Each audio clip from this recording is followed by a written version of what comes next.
Hi guys, welcome back to my channel. So today I want to discuss a very controversial topic that people have been having so many arguments about, which is what pattern drafting method is the best. So freehand is very good. The only thing is that freehand has limitations.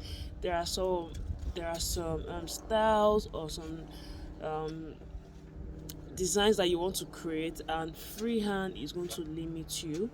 Freehand might not be exactly accurate, so that's the issue with freehand. But trust me, there is nothing wrong with using freehand. Now, coming to pattern drafting.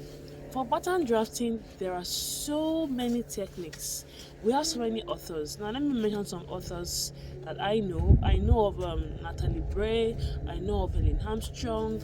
I know of something Andrich. There are so many authors, wonderful authors with good books, good pattern drafting methods and techniques. So, but I discovered that there's so much discrimination, especially here in Africa. Yes, there's so much discrimination that okay, this method is good, this method is better, this method is the best, blah blah blah. So I actually want to tell us the best method today. Now, before I tell you which is the best method for you to use, the first thing, or let me say, what you should consider first is what are the elements of a good pattern drafting method. What are the elements? Number one, a good pattern drafting method should be based on principles that are how do I put it now, principles that make sense. If you're using a particular pattern drafting method, it shouldn't be something that something that when you use for your personal self or for your friends and family, it works. But when you now want to use it for probably your clients and your customers or any other person, then you start having issues. So your pattern drafting method should be based on principles. Number two, it should be workable. Like, it should be something that you can use for anybody, whether it's a plus size, a medium size, any size. It should be very understandable, something that you can explain to somebody in a layman's language and the person will understand. Then another thing is, it should be easy to follow. It should have like guidelines that people can follow. Okay, step one, you do this, step two, step three, step four. It should do that. Then finally, it should give you results. It should give you results. Now, this brings me to which method is the best. Now, the best pattern drafting method so far that I know is the one that you use, that works for you, whether you're sewing for anybody in America, in Nigeria, you're sewing for anybody, as long as they're working with standard measurements, and when you use it, it gives you result. It's the best. Same thing applies to me. Any pattern method I'm using and it works for me and I can use it for anybody, is the best. So, long and short of this very short video is, there is no best method. So I want us to stop this discrimination of and this one is the best, this one is that, because I've seen people that even work with freehand and they sew outstanding designs.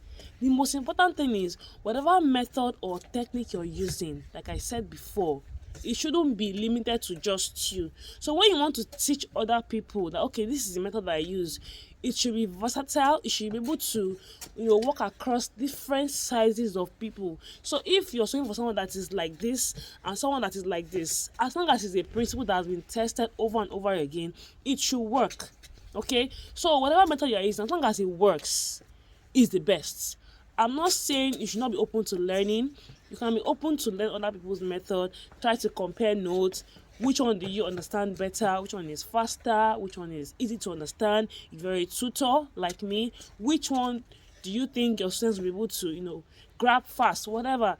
As long as it works, that is the best method. So it means that, please, let us stop all this discrimination of this one is the best, this one is please, it doesn't make any sense. Okay, yeah. So that's the end of this video. I'm sure some of you were expecting I'll say okay, is this one or is that one. No, as long as your method is versatile, it works, it's based on principles, and yeah, basically what we are after is results. As long as your drafting, your measurements are correct, your patterns are correct, and then when you finish sewing, the whoever you're sewing for, the person wears it and it looks smooth, and all you have to just do is probably fittings. Now let me just quickly chip in this. Fittings and adjustment are not the same thing, please. Fittings could just be that probably after sewing you need to probably tighten the person's bust circumference or increase it a little bit. But when you say adjustment, maybe the person asks you to sew probably a corset and there's a major error. That is adjustment. So adjustment and fittings are two different things. For fittings, even the best dressmakers, they do fittings. Yes, people that sew for celebrities, for top notch people, they do fittings. Yeah, so fittings is very okay for you to do. So that's all. I hope this addresses the issue of this method is the best, this one is the best, and all of that. So that'll be all for now. Thank you so much. Bye bye.